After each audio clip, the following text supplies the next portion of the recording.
This is a CBS News special report. I'm Charlie Rose with Nora O'Donnell and Gail King in New York. President Trump just arrived at the United Nations, where he will make his first speech to the General Assembly. The White House says his speech will lay out his America First view of foreign policy. He's expected to tell other leaders at the annual UN meeting that their countries need to do more to address the world's challenges. The president is likely to highlight countries like North Korea and Iran that he says are the greatest threat. And there you see the president walking in the door. He may have something to say about the UN itself, which he repeatedly criticized while he was running for the presidency. We'll bring you the President Trump's speech as soon as he begins. But first, let's go to Margaret Brennan. She's outside the UN in New York. Margaret, good morning.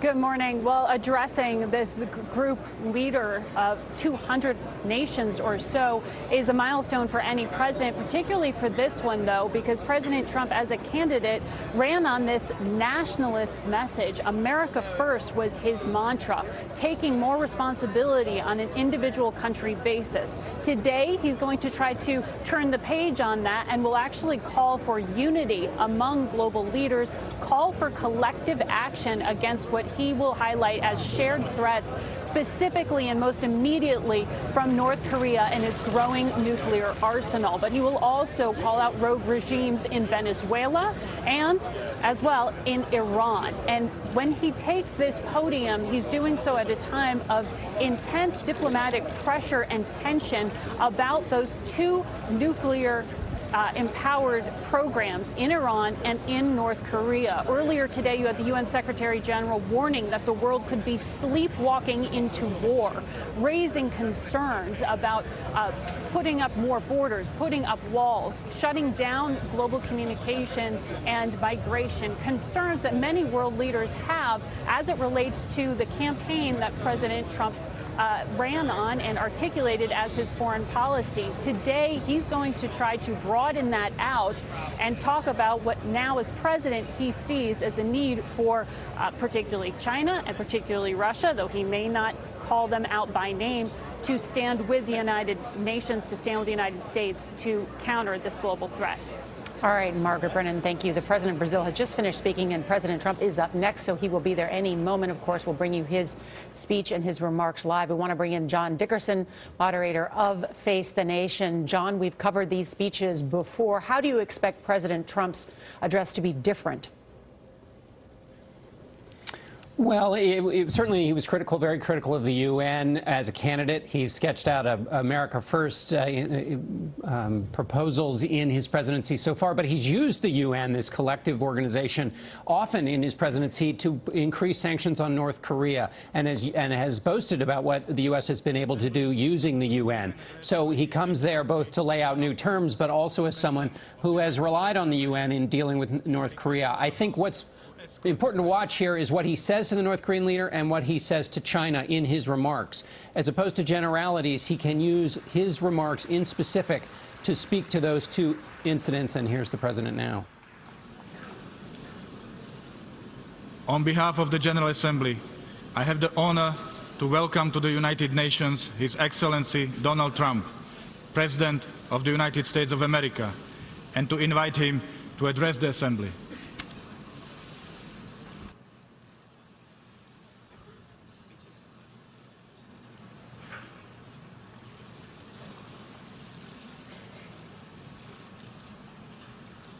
Mr. Secretary General, Mr. President, world leaders, and distinguished delegates, welcome to New York. It is a profound honor to stand here in my home city as a representative of the American people to address the people of the world. As millions of our citizens continue to suffer the effects of the devastating hurricanes that have struck our country, I want to begin by expressing my appreciation to every leader in this room who has offered assistance and aid. The American people are strong and resilient, and they will emerge from these hardships more determined than ever before. Fortunately, the United States has done very well since Election Day last November 8th. The stock market is at an all-time high, a record. Unemployment is at its lowest level in 16 years, and because of our regulatory and other reforms, we have more people working in the United States today than ever before. Companies are moving back, creating job growth the likes of which our country has not seen in a very long time. And it has just been announced that we will be spending almost $700 billion on our military and defense. Our military will soon be the strongest it has ever been. For more than 70 years, in times of war and peace, the leaders of nations, movements, and religions have stood before this assembly.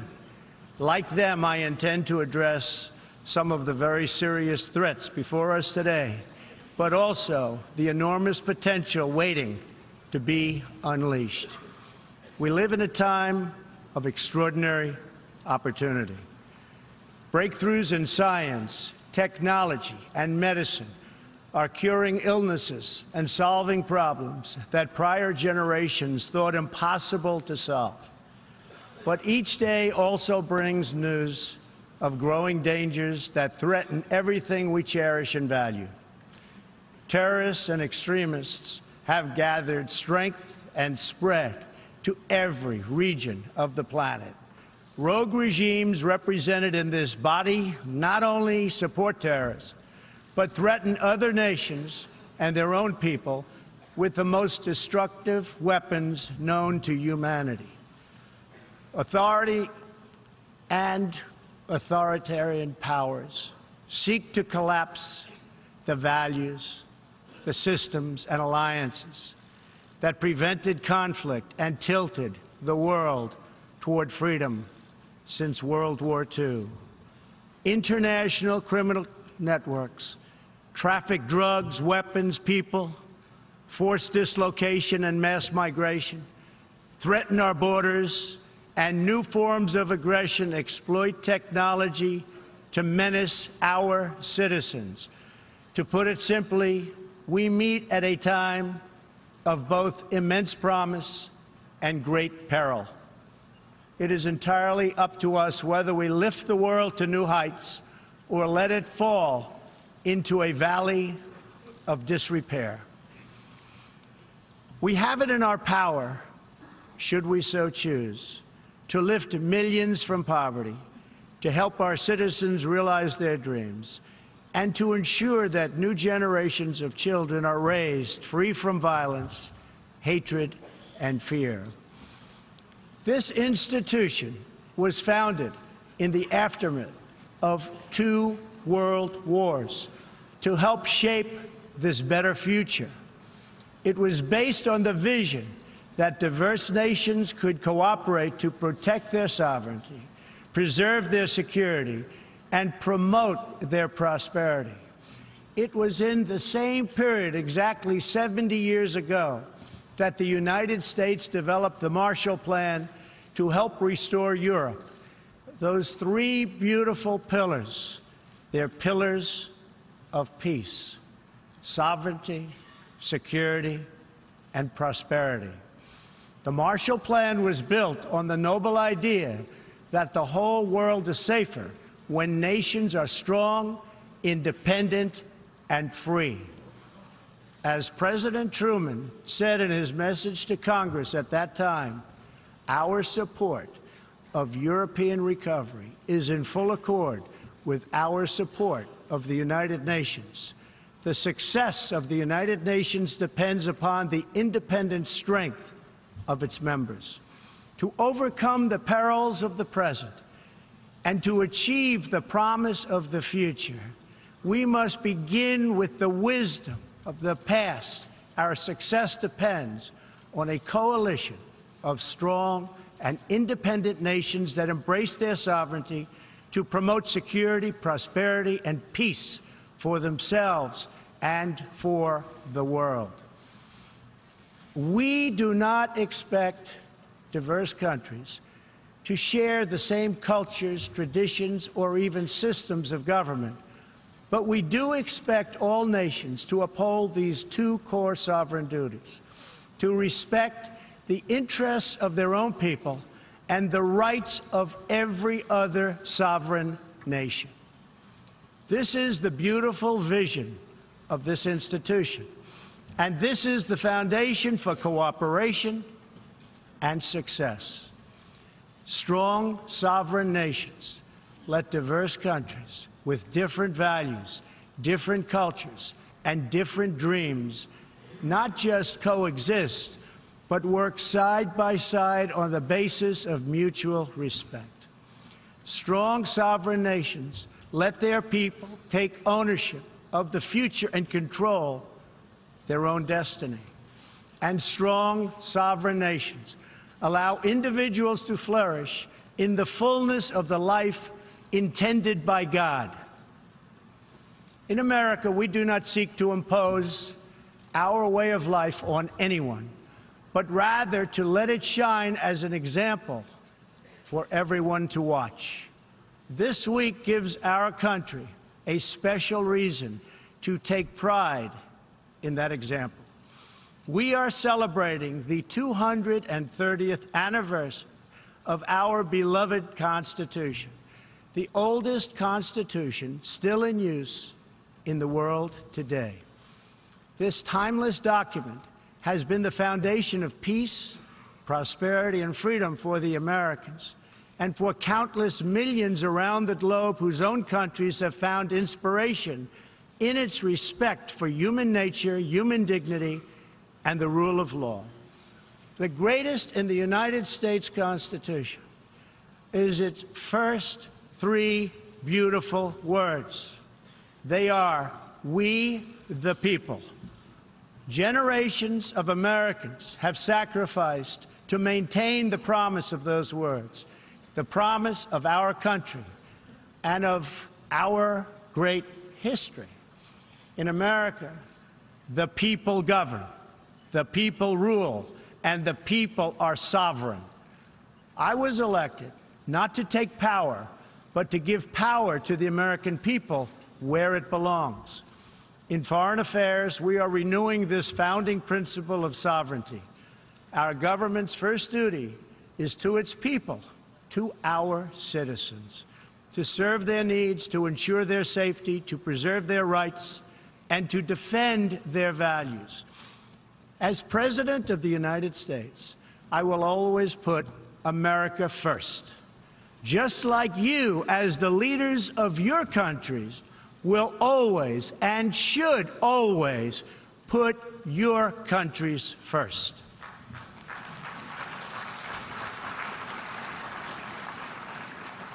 All responsible leaders have an obligation to serve their own citizens, and the nation-state remains the best vehicle for elevating the human condition.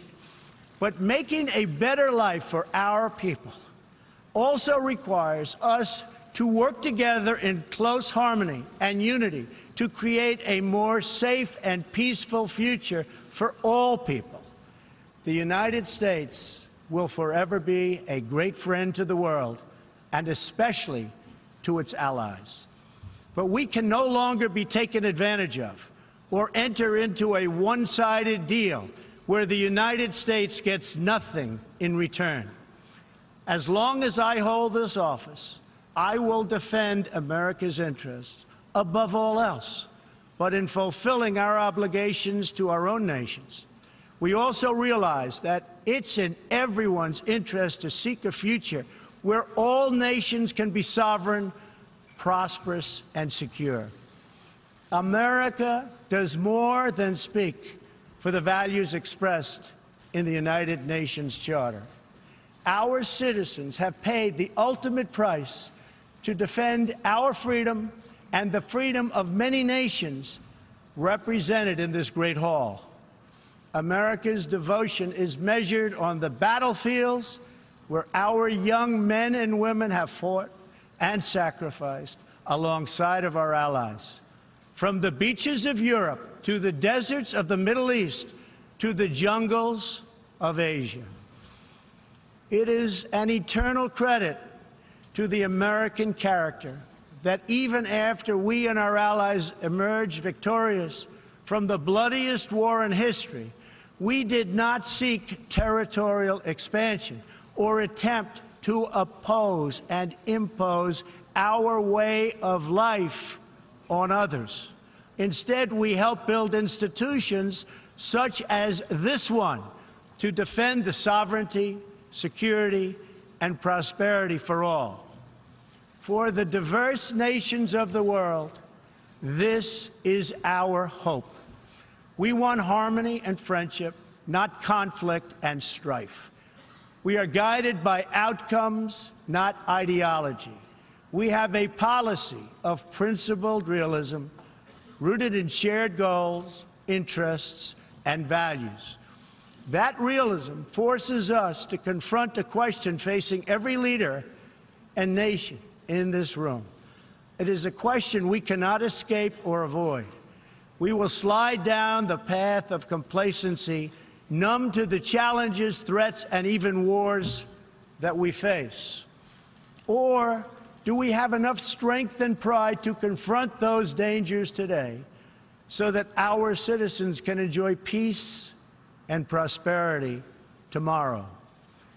If we desire to lift up our citizens, if we aspire to the approval of history, then we must fulfill our sovereign duties to the people we faithfully represent. We must protect our nations, their interests, and their futures. We must reject threats to sovereignty from the Ukraine to the South China Sea. We must uphold respect for law, respect for borders, and respect for culture, and the peaceful engagement these allow. And just as the founders of this body intended, we must work together and confront together those who threaten us with chaos, turmoil, and terror. The scourge of our planet today is a small group of rogue regimes that violate every principle on which the United Nations is based. They respect neither their own citizens nor the sovereign rights of their countries. If the righteous many do not confront the wicked few, then evil will triumph. When decent people and nations become bystanders to history, the forces of destruction only gather power and strength. No one has shown more contempt for other nations and for the well-being of their own people than the depraved regime in North Korea. It is responsible for the starvation deaths of millions of North Koreans and for the imprisonment, torture, killing, and oppression of countless more. We were all witness to the regime's deadly abuse when an innocent American college student, Otto Warmbier, was returned to America only to die a few days later. We saw it in the assassination of the dictator's brother using banned nerve agents in an international airport. We know it kidnapped a sweet 13-year-old Japanese girl from a beach in her own country to enslave her as a language tutor for North Korea's spies. If this is not twisted enough, now North Korea's reckless pursuit of nuclear weapons and ballistic missiles threatens the entire world with unthinkable loss of human life. It is an outrage that some nations would not only trade with such a regime, but would arm, supply, and financially support a country that imperils the world with nuclear conflict. No nation on earth has an interest in seeing this band of criminals arm itself with nuclear weapons and missiles. The United States has great strength and patience, but if it is forced to defend itself or its allies, we will have no choice but to totally destroy North Korea. Rocket Man is on a suicide mission for himself and for his regime. The United States is ready willing and able. But hopefully, this will not be necessary. That's what the United Nations is all about. That's what the United Nations is for. Let's see how they do. It is time for North Korea to realize that the denuclearization is its only acceptable future. The United Nations Security Council recently held 2 unanimous 15-0 votes adopting hard-hitting resolutions against North Korea, and I want to thank China and Russia for joining the vote to impose sanctions along with all of the other members of the Security Council. Thank you to all involved. But we must do much more. It is time for all nations to work together to isolate the Kim regime until it ceases its hostile behavior. We face this decision not only in North Korea. It is far past time for the nations of the world to confront another reckless regime, one that speaks openly of mass murder, vowing death to America, destruction to Israel, and ruin for many leaders and nations in this room. The Iranian government masks a corrupt dictatorship behind the false guise of a democracy. It has turned a wealthy country with a rich history and culture into an economically depleted rogue state whose chief exports are violence, bloodshed, and chaos. The longest suffering victims of Iran's leaders are, in fact, its own people. Rather than use its resources to improve Iranian lives, its oil profits go to fund Hezbollah and other terrorists that kill innocent Muslims and attack their peaceful Arab and Israeli neighbors. This wealth, which rightly belongs to Iran's people, also goes to shore up Bashar al-Assad's dictatorship, fuel Yemen's civil war, and undermine peace throughout the entire Middle East. We cannot let a murderous regime continue these destabilizing activities while building dangerous missiles, and we cannot abide by an agreement if it provides cover for the eventual construction of a nuclear program.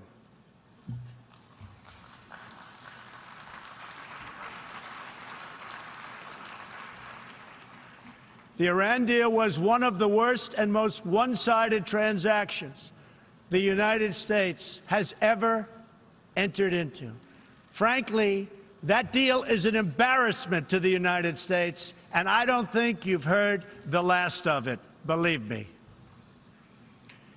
It is time for the entire world to join us in demanding that Iran's government end its pursuit of death and destruction.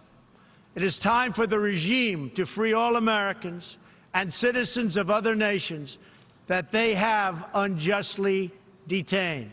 And above all, Iran's government must stop supporting terrorists, begin serving its own people, and respect the sovereign rights of its neighbors. The entire world understands that the good people of Iran want change. And other than the vast military power of the United States, that Iran's people are what their leaders fear the most. This is what causes the regime to restrict internet access, tear down satellite dishes, shoot unarmed student protesters, and imprison political reformers. Oppressive regimes cannot endure forever, and the day will come when the people will face a choice.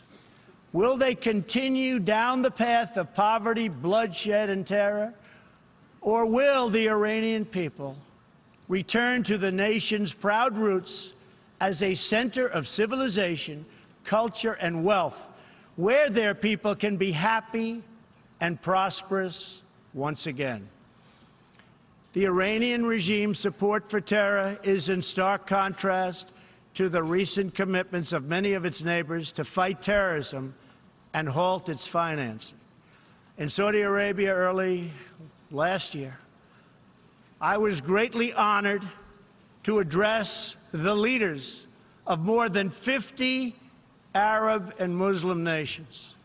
We agreed that all responsible nations must work together to confront terrorists and the Islamic extremism that inspires them. We will stop radical Islamic terrorism because we cannot allow it to tear up our nation and indeed to tear up the entire world.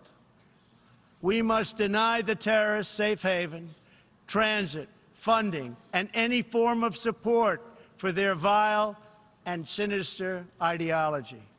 We must drive them out of our nations. It is time to expose and hold responsible those countries who support and finance terror groups like Al-Qaeda, Hezbollah, the Taliban, and others that slaughter innocent people. The United States and our allies are working together throughout the Middle East to crush the loser terrorists and stop the reemergence of safe havens they use to launch attacks on all of our people. Last month, I announced a new strategy for victory in the fight against this evil in Afghanistan.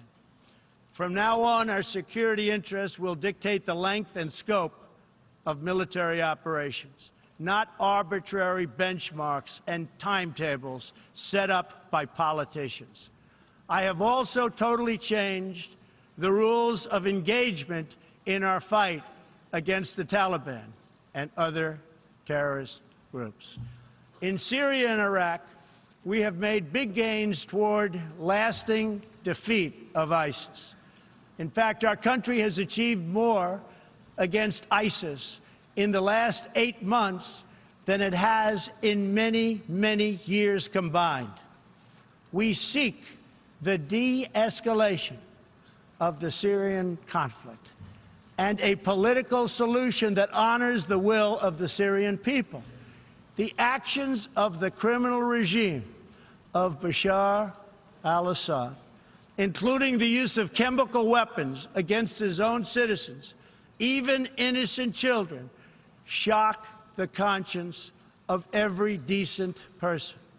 No society can be safe if banned chemical weapons are allowed to spread. That is why the United States carried out a missile strike on the airbase that launched the attack.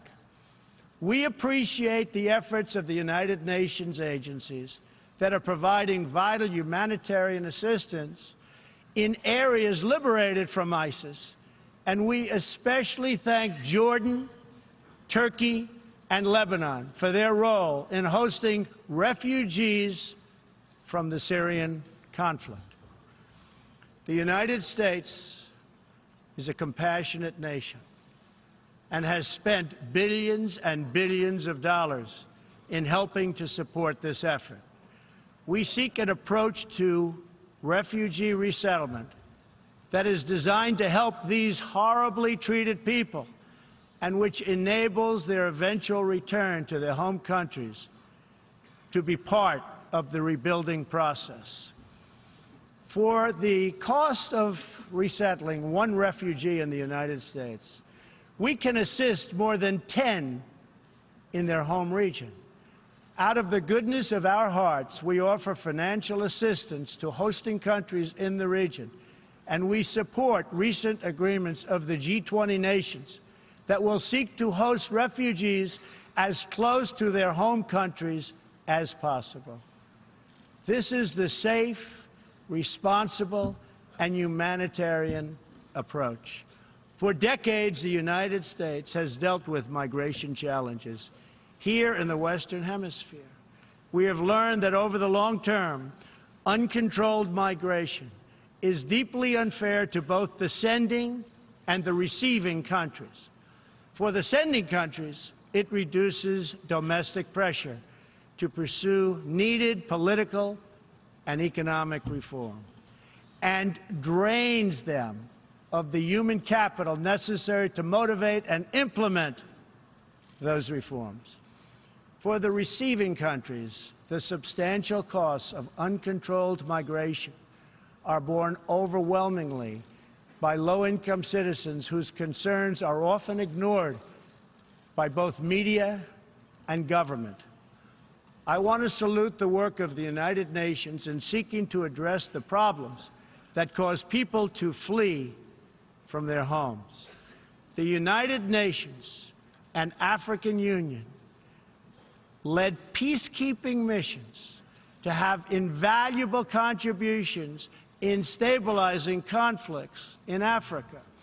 The United States continues to lead the world in humanitarian assistance, including famine prevention and relief in South Sudan, Somalia, and northern Nigeria and Yemen. We have invested in better health and opportunity all over the world through programs like PEPFAR, which funds AIDS relief, the President's Malaria Initiative, the Global Health Security Agenda, the Global Fund to End Modern Slavery, and the Woman Entrepreneurs Finance Initiative, part of our commitment to empowering women all across the globe. We also thank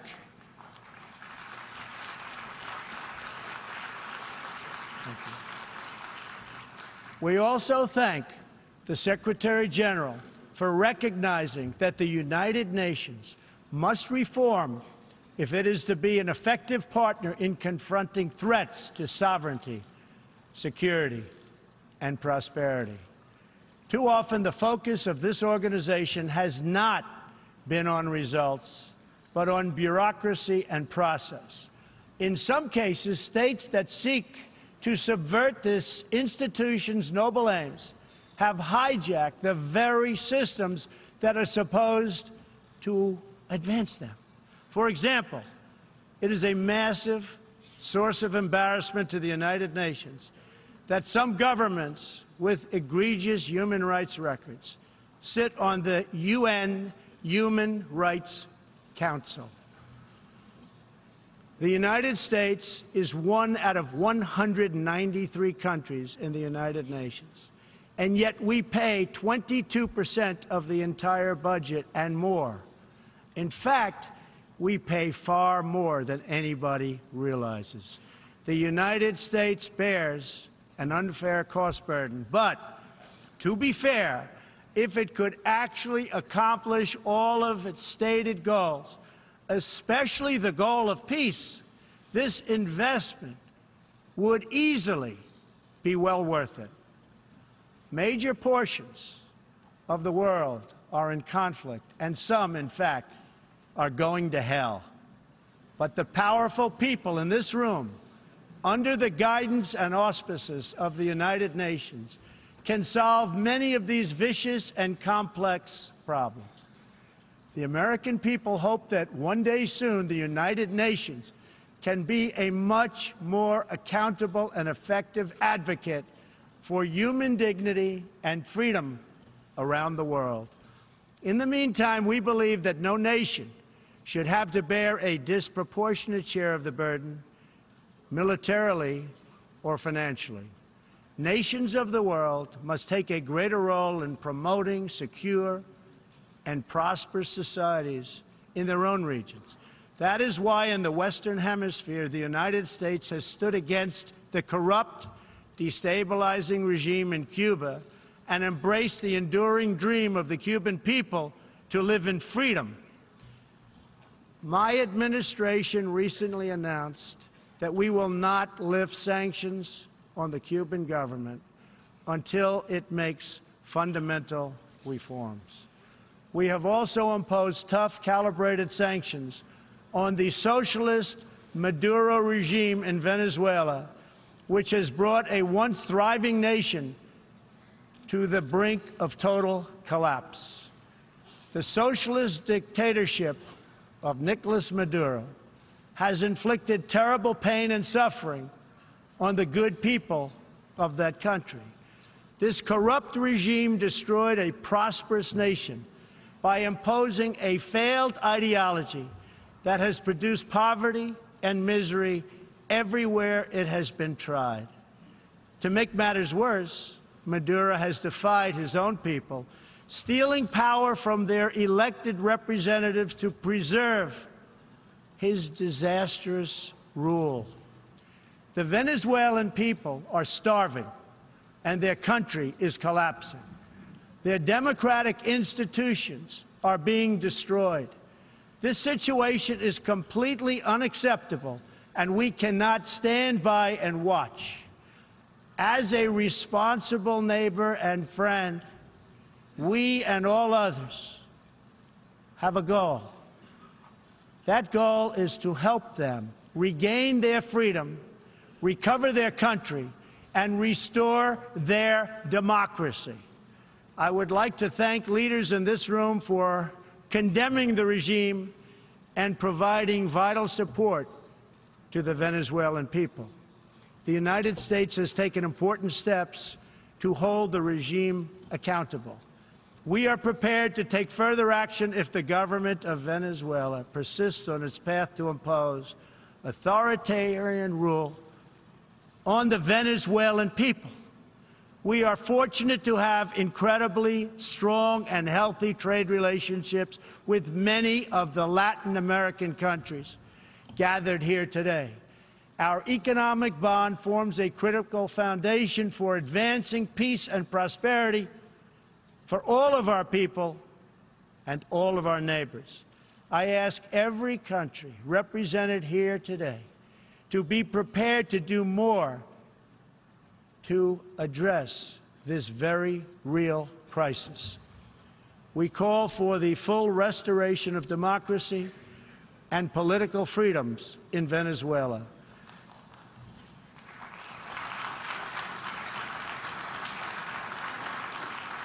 The problem in Venezuela is not that socialism has been poorly implemented, but that socialism has been faithfully implemented.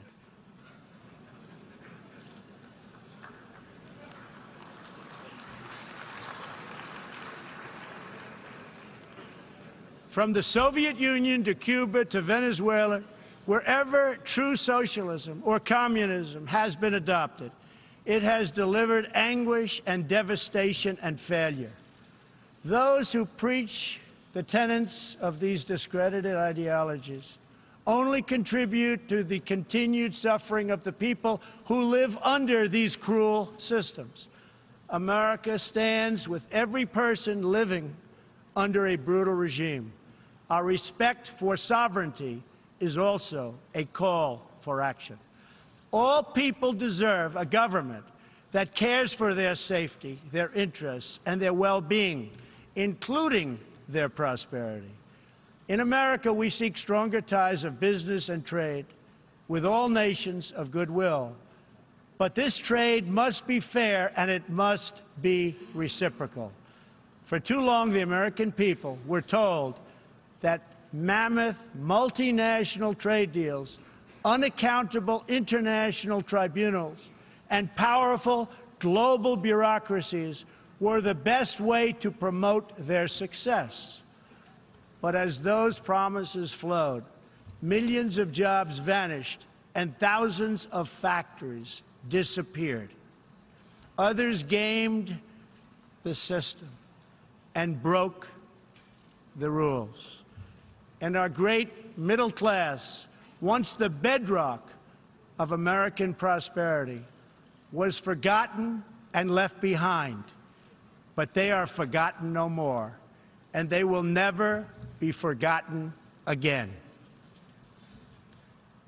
While America will pursue cooperation and commerce with other nations, we are renewing our commitment to the first duty of every government, the duty of our citizens. This bond is the source of America's strength and that of every responsible nation represented here today. If this organization is to have any hope of successfully confronting the challenges before us, It will depend, as President Truman said some 70 years ago, on the independent strength of its members. If we are to embrace the opportunities of the future and overcome the present dangers together, there can be no substitute for strong, sovereign, and independent nations. Nations that are rooted in their histories and invested in their destinies. Nations that seek allies to befriend, not enemies to conquer.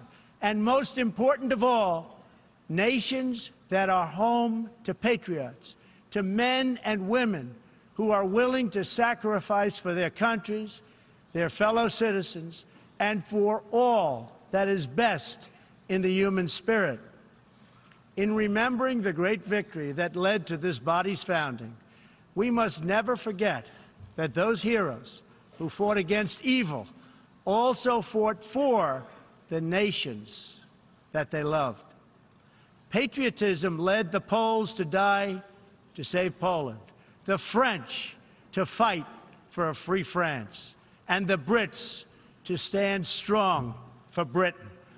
Today, if we do not invest ourselves, our hearts and our minds in our nations, if we will not build strong families, safe communities, and healthy societies for ourselves, no one can do it for us. We cannot wait for someone else, for faraway countries or far-off bureaucracies. We can't do it. We must solve our problems to build our prosperity, to secure our future, or we will build vulnerable to decay, domination, and defeat. The true question for the United Nations today, for people all over the world who hope for better lives for themselves and their children, is a basic one. Are we still patriots? Do we love our nations enough to protect their sovereignty and to take ownership of their futures? Do we revere them enough to defend their interests, preserve their cultures, and ensure a peaceful world for their citizens? One of the greatest American patriots, John Adams, wrote that the American Revolution was effected before the war commenced. The revolution was in the minds and hearts of the people.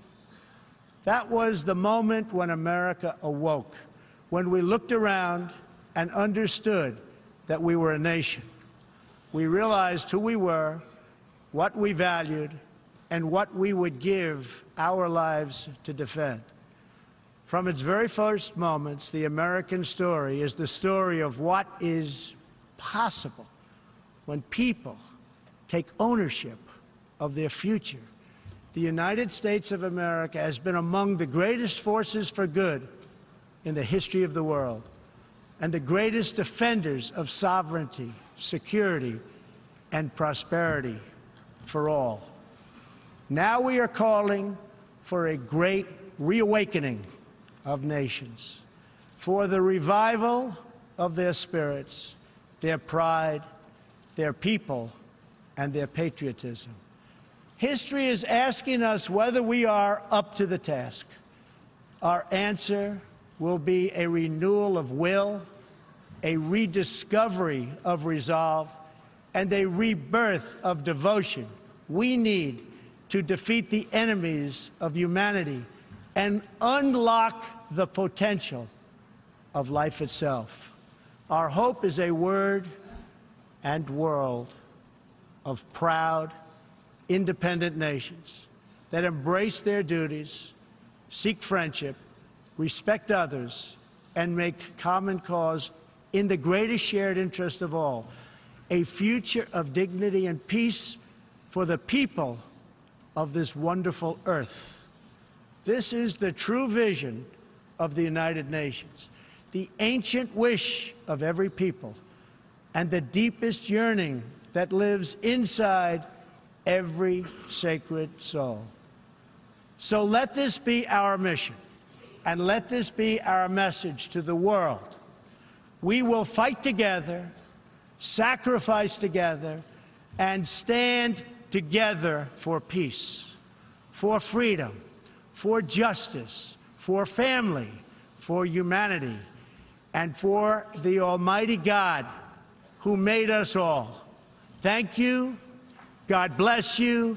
God bless the nations of the world, and God bless the United States of America. Thank you very much.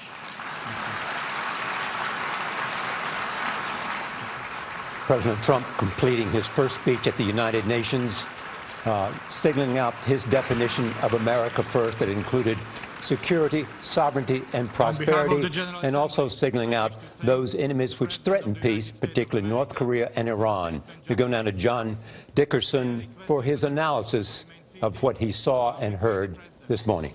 John? Well, Charlie, this was a speech in which the president tried to both sketch a worldview and then address some urgent business that's before him. On the question of worldview, as you outlined it exactly right, he was making an argument for sovereignty and putting the U.S. position, his position, America first, in the context of what he sees as a global order in which everyone is trying to protect their sovereignty. The challenge, of course, is that then he, in the speech, singled out various nations from Venezuela to Cuba to even Russia and China and, of course, North Korea. Well, all of those countries would argue that what they are doing that he dislikes is protecting their own sovereignty. And so while he was, in fact, he was making both a case for action against those countries, but also giving them or repeating much of the arguments they used to defend themselves. On the specific business before him, it was interesting for him to put the burden for dealing with North Korea. He said, of course, the United States could totally destroy North Korea. But then he said, to avoid that, it was up to the United Nations. He did not, as he has usually been doing, put all of the onus on China. In fact, in that context, he thanked China and Russia for their help with North Korea. He also focused, of course, on Iran and sounded very much like a man who is going to withdraw from the UN, from that agreement to end North Korea, Iran's nuclear program. He's got till the 15th of October to certify that they're keeping with it, but he said the deal was an embarrassment to the United States and certainly didn't sound like he was going to stick with it. Listen, John, he described the president of North Korea as the rocket man who is on a suicide mission for himself and his regime. How do you think those words will be received by President Kim Jong-un? Well, it's hard to know. In a sense, you could say, well, he's trying to belittle him by using him that little nickname. On the other hand, for the North Korean leader to be defined by his weapons, if you see those weapons and he sees them as a sign of national greatness, to be associated with that program that he sees as so central to protecting that nation, its sovereignty, and the president said that the UN question every nation had to ask of itself was, are we patriots? Well, the North Korean leader would think he's being a patriot by building this nuclear weapons program. So in that sense, you can imagine this is actually quite a compliment to the North Korean leader. Yeah, there was no reaction from the UN ambassador from North Korea. I was very curious. I was wondering what might he be thinking at that moment. His face showed no emotion whatsoever. Well, I think they're all they're used to that. They've learned to stay silent in the cutaway shot. Yeah. John, interesting, the president, who has been known to criticize the United Nations, also said, look, we pay 22% of the United Nations budget, but if it lived up to its principles, it would be an investment well worth it. Well, that's right, and there were a number of instances in which he thanked the United Nations and praised the United Nations for the work it was doing, for example, with refugees. Of course, a supporter of the United Nations would point out that they argue that on climate change, that actually would mitigate the refugee problem, and that's obviously an issue where the UN and the president have a very different view of things. But there were definitely pockets in here where the president both complimented the UN in what it was doing, and then, of course, tried to tie its strong history to the United States, which also is certainly different than what we heard from him during the campaign. All right, John Dickerson, thank you so much. Our coverage continues throughout the day on the CBS station and on our 24-hour streaming network, CBSN, and at CBSNews.com. We'll have a full wrap-up tonight on the CBS Evening News. Many of you will return now to regular programming. This has been a CBS News special report.